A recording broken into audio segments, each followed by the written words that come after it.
नमस्कार गुरुजी। जय श्री महाकाल। सबसे पहले तो आप ये बताइए कि आपने यह चुनाव लड़ने का निर्णय क्यों लिया? जय श्री महाकाल। ओम नमो नारायण। सभी भक्तवासियों को बहुत हार्दिक शुभकामनाएं, बहुत सारी मंगल बधाइयां। और हम जो है किन्नर अखाड़े के महामंडलेश्वर सतीश नंद गिरी जी महाराज, किन्नर अखाड़ा एवं जूना अखाड़ा। हमारा उद्देश्य जो चुनाव लड़ने का बन रहा है कि पिछले कई दिनों से या कई सालों से देखते हुए बड़ी मन में तकलीफ हो रही है कि बताया कुछ जाता है, किया कुछ जाता है और कराया कुछ जाता है। और बात ये होती है कि हम कहते हैं कि भाई सनातन को हमको जागृत करना है, सनातनी को हमको जो है जगाना है।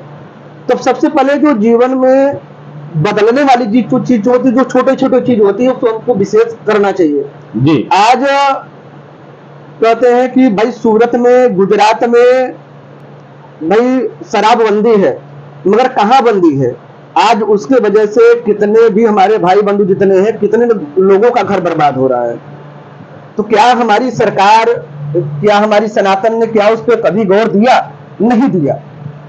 आज कितने लोग हैं कि जो महीने का 10,000, 15,000, 20,000 इनकम कर करके उनके घर में कितने शराब पीने वाले हैं, जो जाकर के उनकी पूरी जीवनी बेकार हो गई, उनका पूरा परिवार बिखर गया है।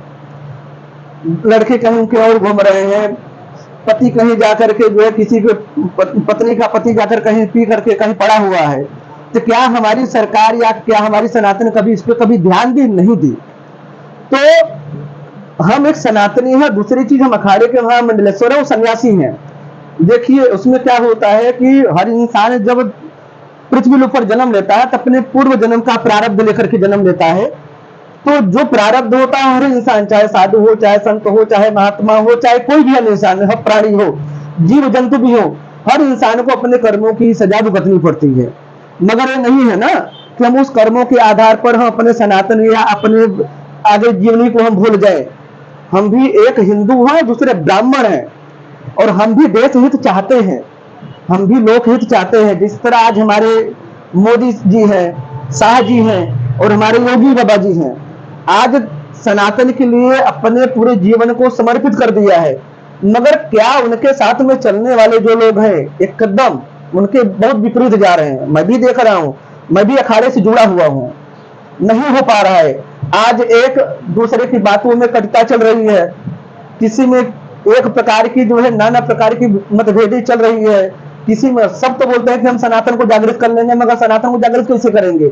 आज किसी संत ने या किसी जो है पार्टी ने जाकर किसी के घर में पूछा कि भाई आपका परिवार कैसे चलता है? आज अगर हम चलते हैं डिंडोली रोड पर तो एक छोटी सी बच्ची, 3 साल 4 साल की पढ़ने वाली बच्ची जाकर के वहां 2 रुपए 4 रुपए मांग करके अपनी जीविका चला रही है। क्या किसी पार्टी ने ध्यान दिया? या वहां पर अब अगर जनजाति अगर न हो, लोगों का आवागमन है, तो उनकी जीविका कैसे चलेगी? आज इसी तरह हमारे कितने भी जो है गरीब बंधु हैं जो आज उनकी आवाज दबे हुए, उनका सुनने वाला कोई नहीं है। कैसे कैसे सनातन जो है जागेगा? ये जरूरी नहीं है ना कि अगर हमको पार्टी टिकट दे या ना दे।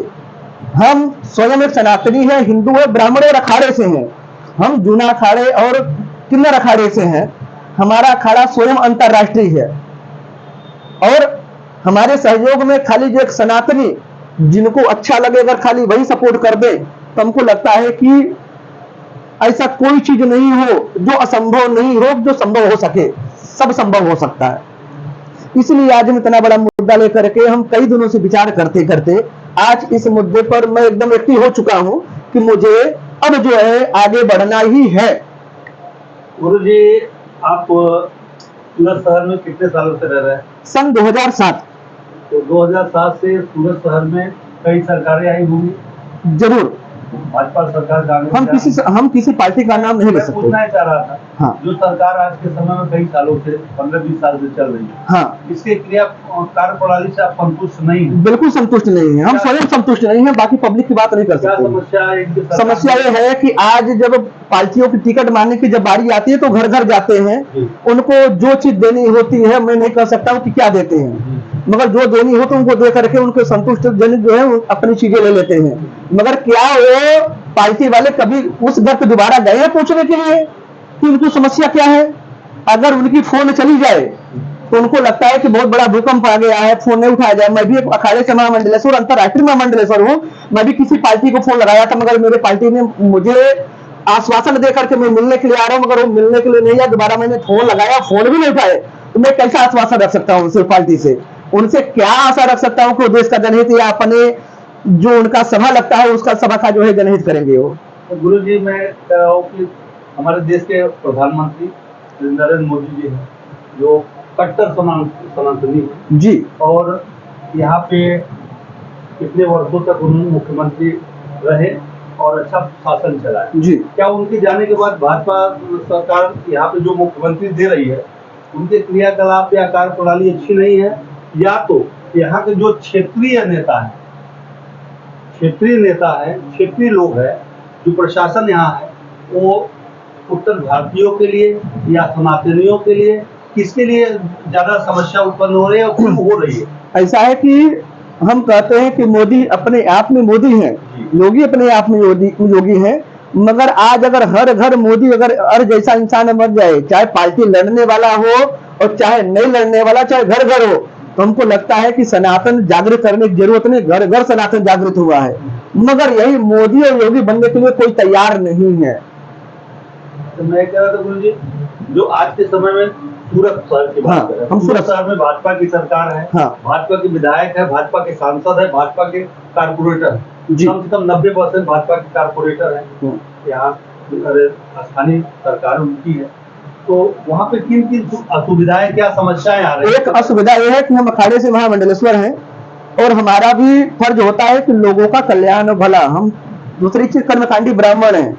अपने जीवन में सन 2007 से 2025 तक मेरे रिकॉर्ड में कोई एक मकान नहीं होगा, क्योंकि मैंने सेवा के लिए अपने जीवन को समर्पित कर दिया है। आज हम एक ही चीज बोलना चाहते हैं कि कोई पार्टी का मैं किसी व्यक्तिगत किसी का नाम नहीं लेना चाहता हूं।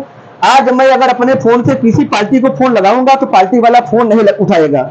मैं यही जानना चाहता हूं कि पार्टी वाला, क्या हम पब्लिक नहीं है? क्या हमारी आशा विश्वास नहीं है कि उनसे मिलना या उनसे लोगों के विषय में चर्चाएं करना या जनहित जागृत करना या कल्याण की भावनाएं करना क्या हो सकता है? मगर नहीं, इसको इग्नोर किया जाता है। आज एक सीधी सीधी बात है, मैं और इस पर चर्चा करना चाहता हूं कि अगर एक ब्राह्मण, एक संत अगर किसी के इलाके में जाए तो उसको दुत्कारा जाता है, और अगर एक बीजेपी का कोई भी प्रत्याशी हो तो अगर कहीं चला जाए तो उसके ऊपर फूल मालाएं क्यों बरसाई जाती हैं? मैं यही चीज जानना चाहता हूं कि क्या हमारे आम पब्लिक से बढ़कर के वो है? क्या हमारी पब्लिक, क्या उनको जो सहारा देती है तो क्या उसका वो करते हैं उसका?